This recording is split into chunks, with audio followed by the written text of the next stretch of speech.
만화랑 영화랑 제일 다른 건 뭐예요? 원래 헐크가 회색이었어요? 판타스틱4의 수장인 리드 리처즈하고 아이언맨하고 1대 앤트맨 행크 핌이 엄연한 어벤져스의 앤트맨은 어떻게 보셨어요? 새로운 인물이 등장한다고 하죠. 캉이라고 하는 나쁜 놈이에요? 그렇게 단정 지을 수가 없어요. DC와 마블의 좀 이렇게 차이가 물론이죠. DC와의 차이가 마블의 정체성이라고 할 수 있어요. 그래서 DC 팬이다. 어찌할 수 없었다.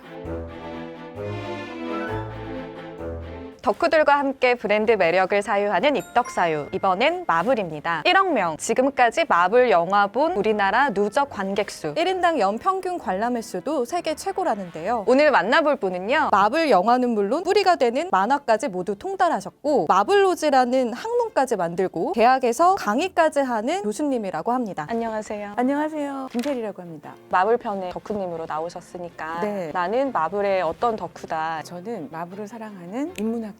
인문학자요. 네. 덕후들의 덕질의 방향과 깊이는 상이할 거라고 생각하는데요. 제 경우에는 마블 시네마틱 유니버스 뿐만이 아니라 코믹스 유니버스 두 개의 MCU를 항상 염두에 두고 마블을 즐기는 편이에요. 만화는 글이랑 그림이 같이 가는 매체잖아요. 그래서 그림의 표현과 글의 표현이 또 주는 역할이 50% 거의 문학적 차원에 가까운 대사들, 작화도 너무나 훌륭합니다. 미술 작품을 방불케 하는 역동성 있는 히어로들의 움직임 이런 것들이 지금의 MCU를 키운 것이구나 확신이 들어요. 만화에서부터 인문학적 요소들을 뽑아내는 덕후라고 할 수 있겠습니다. 그러면은 덕력고사라고 교수님 맨날 중간고사, 기말고사 시험 내시잖아요. 학생들한테. 그래서 저희가 문제를 한번 내볼게요. 네. 다음 중 마블 관계자가 아닌 사람은 1번 스탠리, 2번 마틴 굿맨, 3번 제커비, 4번 앨런 무어. 4번. 4번? 네. 왜죠? 왜? DC니까요. 인물 소개 좀 그러면 한번 해주세요. 스탠리는 마블 시네마틱 유니버스의 원형이 된 히어로들을 거의 뭐 제조기처럼 찍어냈던 제일 유명한 마블의 아버지 스타일의 그 기원이 모두 문학적이라는 거 독특한 스탠리만의 매력인데요. 사실 소설가가 되고자 했었대요. 근데 지금은 어느 소설가보다 유명 인사가 됐는데 한때는 그 만화 작가라는 거에 대해서 굉장히 부끄러움을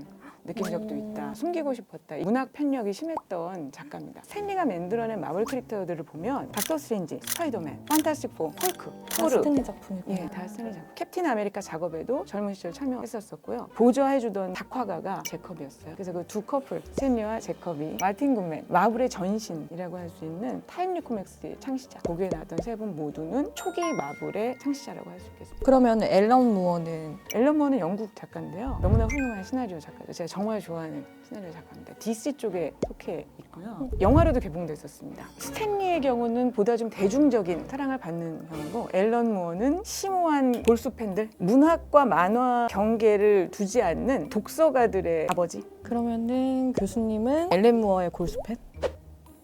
이자 스탠리의 DC 좋아하시는 건가요? 싶기도 하고 마블 팬 맞으신 거. 그거에 대한 이야기는 아까 앨런 무어에 대한 애착이 좀 강하신 것 같은데 스탠리랑 앨런 무어 어떤 작가 편이에요?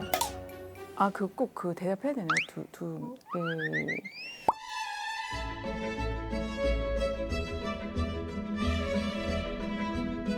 제가 아주 어릴 때를 기억하는데요. 저스티스 리그 애니메이션 그 주제가도 저는 아직도 생생하게 기억이 나요. 원더우먼 TV 시리즈, 슈퍼맨, DC죠 전부. 그래서 DC 팬이다.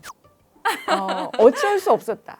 왜요? 네. DC 코믹스가 이제 디텍티브 코믹스의 약자인데요. 1934년에 문학가였던 필러 니컬슨이라는 사람이 만든 회사였어요. 그리고 마블의 전신은 1939년. 그러니까 한 5년 정도 늦게 출발한 셈이죠. 처음에 DC가 등장했을 때 히트작을 계속 내게 되거든요. 소설가가 창립을 했기 때문에 사람들의 심리를 잘 읽을 수 있었어요. 어떤 심리요? 그 당시 경제공황. 대공황. 대공황. 경제적으로도 침체됐을 뿐만 아니라 사람들이 이제 일자리를 다 잃고 피폐해전 상황에서 세계대전이 또 미국이 완전히 이제 쓰러져가고 있구나. 굉장히 낙담한 마음을 위로해주듯이. 영웅이 등장했다. 그렇죠. 영웅을 필요로 하고 있던 시대에 딱 등장한 것이 바로 슈퍼맨이라고 하는 지금도 이 컨텐츠가 계속 유지되고 있다는 게 정말 놀라운데요. 그리고 39년에 배트맨, 41년에 최초의 여자 히어로 원더우먼. 완전히 DC의 시대가 시작됐는데요. 배트맨이 등장한 그 시기에 마틴 굿맨이 타임리 코믹스라고 하는 이제 마블의 전신을 만들게 되는 거죠. 39년에 처음 선보인 히어로가 마블 편에서는 네이머라고 영화 블랙팬서 2에 등장했었습니다. 그러니까 DC 아쿠아맨 정도의 인물이에요. 그럼 최초의 캐릭터예요? 마블 최초의 히어로죠. 근데 생각보다 알려지지 않은 것 같네요. 맞습니다. 그러니까 세계 2차 대전 캡틴 아메리카를 선보이면서 그야말로 이제 미국 이때 나왔구나. 그렇죠. 2차 대전 참전 군인 출신이잖아요. 그 시기에 젊은이들의 사기를 완전히 고취시키는데 큰 역할을 했죠. 거기다 나치, 대적하는 그런 캐릭터였기 때문에 세상을 잘 반영하고 있다고 하겠습니다. 그래서 그 당시까지는 나름대로 라이벌 관계를 유지하고 있었는데 DC 쪽 제작자들이 성견지명이 있는 것이 애니메이션이랑 영화 쪽으로 돌려봐야 되겠다. 먼저 치고 나가. 먼저 치고 나간 거죠. 지금도 DC 애니메이션은 굉장히 재밌죠. 70년대, 80년대 영화, 슈퍼맨 시리즈, 팀버튼, 배트맨에 이르기까지 섭렵하고 있었는데 마블을 언제 이겨요, 그러면 마블이? 마블은 2000년 들어올 때까지 오직 만화로만 60년대 그 스탠리가 제커비 커플과 창의적인 캐릭터들을 많이 선보이면서 만화 영역에서는 굉장히 사랑을 받았습니다. 근데 이게 영화화를 너무나 DC에 선두를 뺏겼기 때문에 그리고 제가 생각할 때 이 스파이더맨을 구현하는 기술은 2000년대에 들어오지 않고서는 뉴욕의 건물들을 막 이렇게 날아다니면서 거미줄을 쏘는 그 장면은 도저히 7, 80년대로는 역부족이었겠죠. 2000년대 들어서부터 마블이 각광받기 시작한 것은 아무래도 특수효과와 컴퓨터 그래픽의 발전, 마블의 어떤 욕망과 시도와 굉장히 일치하는 면이 있다. 오히려 7, 80년대, 90년대 초반까지 잘 나가던 DC가 2000년대에는 마블에게로 주도권을 빼앗겨버리는 마블 시네마틱 유니버스가 만개하게 된 거는 2008년 아이언맨과 어벤져스. 그래서 DC의 흥행기에 제가 유년기를 보냈고 전성기가 바뀌었잖아요. DC의 전성기와 마블의 전성기를 모두 경험한 DC를 사랑함으로 인해서 마블을 사랑할 수 있었다? 그때 히어로물에 대해서 눈을 뜨고 난 다음에 그렇죠. 마음이 열린 상태에서 마블이 들어왔다. DC와 마블의 좀 이렇게 차이가 물론이죠. DC와의 차이가 마블의 정체성이라고 할 수 있습니다. 왜냐하면 DC 히어로들은 원더우먼이나 슈퍼맨, 외계인이던가 아니면 신의 자손이에요. 그러네. 원더우먼의 경우는 뭐 제우스가 아버지라고 하고 아쿠아맨의 경우는 포세이돈이죠. 그런 계보 때문에 선천적으로 초인적인 능력을 가진 히어로들이 속해 있습니다. 반면에 모두 공통적으로 불의의 사고로 인해서 우연히 초인적인 능력을 갖게 된 히어로들이에요. 그런가? 스파이더맨 그런 거 스파이더맨, 물리고 닥터 스트레인지, 그러네. 다쳐가지고 아이언맨, 캡틴 아메리카도 처음에 왜소했지만 슈퍼솔저청을 막고 인간 병기로 키워주고요. 그리고 헐크, 감마선에 노출되어서 불의의 사고로 초인적인 능력을 갖게 됐기 때문에 마블의 히어로들은 인간 사회 속에서 항상 자기의 정체성을 고민합니다. 히어로의 임무와 나는 인간인가, 초인인가, 괴물인가 갈등하고 고뇌하는 면이 완벽한 초인보다 불완전한 인간을 사랑하기 마련이므로 마블의 히어로들이 우리의 공감을 더 좀 자아내는 면이 있고 창의롭고 다채로운 면이 있죠. 다 이렇게 꿰뚫고 계세요.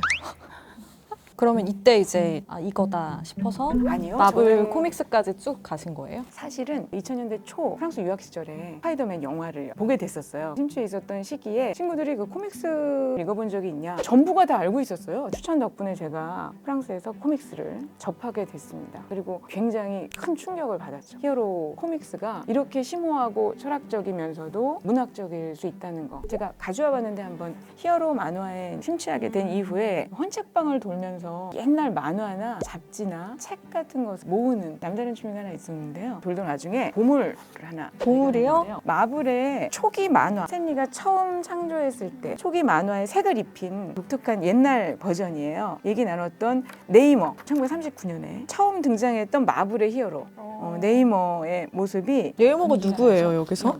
원래 캐릭터는 이렇게 생겼어요. 여기서는 헐크. 헐크 어떻게 생겼어요?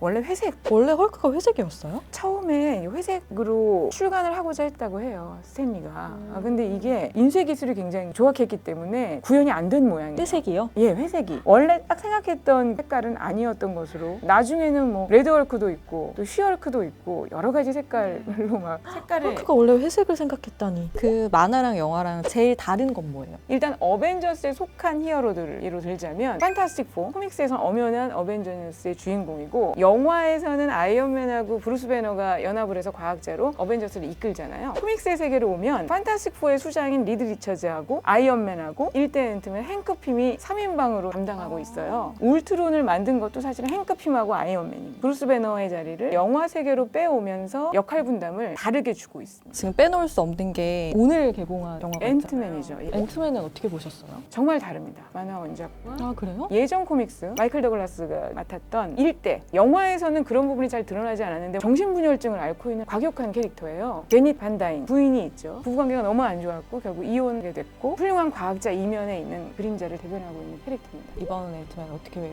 새로운 인물이 등장한다고 하죠. 캉이라고 하는 나쁜 놈이에요? 그렇게 단정 지을 수가 없습니다. 캉이라는 캐릭터는 시간을 거스르는 자, 시간 정복자, 캉 더 컨커러. 판타스틱 4 아까 말씀드렸잖아요. 리드 리처즈의 후손력이에요. 시간이 흘러서 31세기 타임 트래블을 가능하게 만드는 캐릭터인데 빌런인지 히어로인지 모르겠다 말씀드렸던 거는 시간에 구애받지 않고 왔다 갔다 할 수 있는 그런 능력을 가져버렸기 때문에 여러 시간대에 자기가 있는 겁니다. 그 자아들이 재밌는 것은 선한 자아도 있고 악한 자아도 있습니다. 이 두 자아들이 막 싸우기도 하고 인간답다. 그렇죠. 이게 이번 3에 다 나온다는 거죠? 그 인물의 배경을 제가 말씀드린 것이고 그런 면모가 이제 드러나겠네요. 있지 않을까. 앤트맨이 크기를 이렇게 자유자재로 늘렸다가 줄였다가 하면서 우리한테 공간 개념에 대해 새로운 개념을 주었다면 캉 더 컨커러라는 시간에 대한 새로운 개념을 우리한테 선사해주지 않을까 기대가 큽니다. 제 추측입니다.